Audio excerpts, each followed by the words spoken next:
For more on this, let's bring in Khoury in Dubai. He's Head of Education and Research at CFI Group. Welcome back to the programme, George. Now, another record quarter for Nvidia with earnings up 200% on an annual basis, yet investors are dumping the stock. Why is that? Good morning, Taiba, and thank you for having me today. What the situation that we're seeing currently in regards to Nvidia, and not only Nvidia, across all the spectrum of AI-related companies, is basically pricing for perfection. Because what we have been seeing for the past a quarter in regards to the earnings of these AI stocks, approximately the majority of them, of these technology stocks, have been witnessing a positive surprise in regards to their earnings and in regards to their revenue as well. However, we haven't seen this much hikes in regards to their prices because from one point we have uncertainty in regards to the impact of increases in oil prices on the future costs, whether they are related to generation of semiconductors or other types of GPUs, so on and so forth, and manufacturing costs moving forward for the next year or so. So this is being priced in from one side. And from another side also, we need to not forget the situation in regards to what's happening between Nvidia, the US, and China as well. A lot of competition is ahead of us in regards to the chip making industry and in regards to data centers preparations as well. And we are seeing one of the major competitors being Khoury, for example, in China. And this will be a little bit alarming to the major skyscraper, Nvidia, moving forward.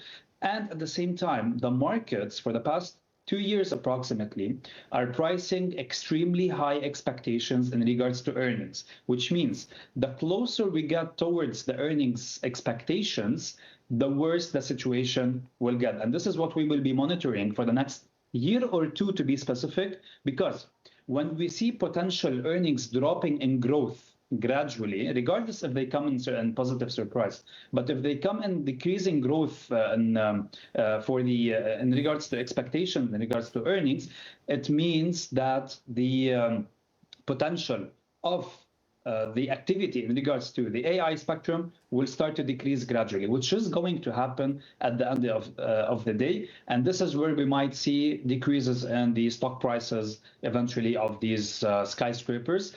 But maybe we're still far from that reality now. Even with a minor dip, we might see bounces to the upper side in the near future.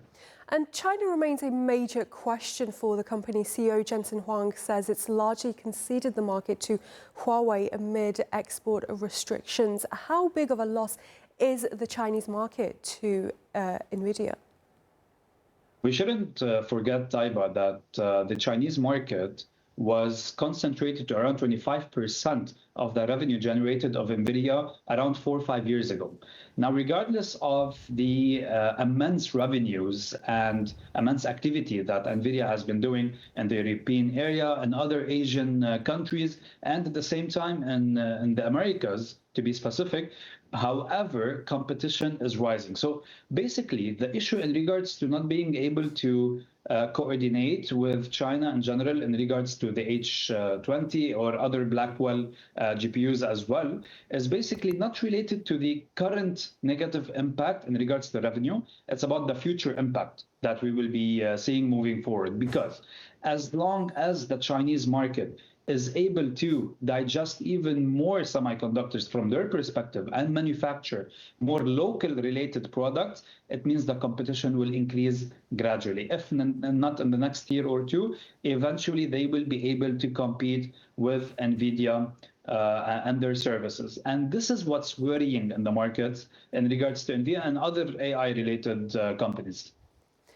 Looking at commodities now, oil prices fell as much as 6% the previous session on hopes of an end to the Middle East war. Is this a likely scenario that a deal will be reached, or are markets too optimistic, as we've seen this happen multiple times in the past few weeks? I believe it is a bit too optimistic. Volatility certainly will stay as long as we don't have a specific agreement of opening the strait, finalizing the discussions between Iran and the United States.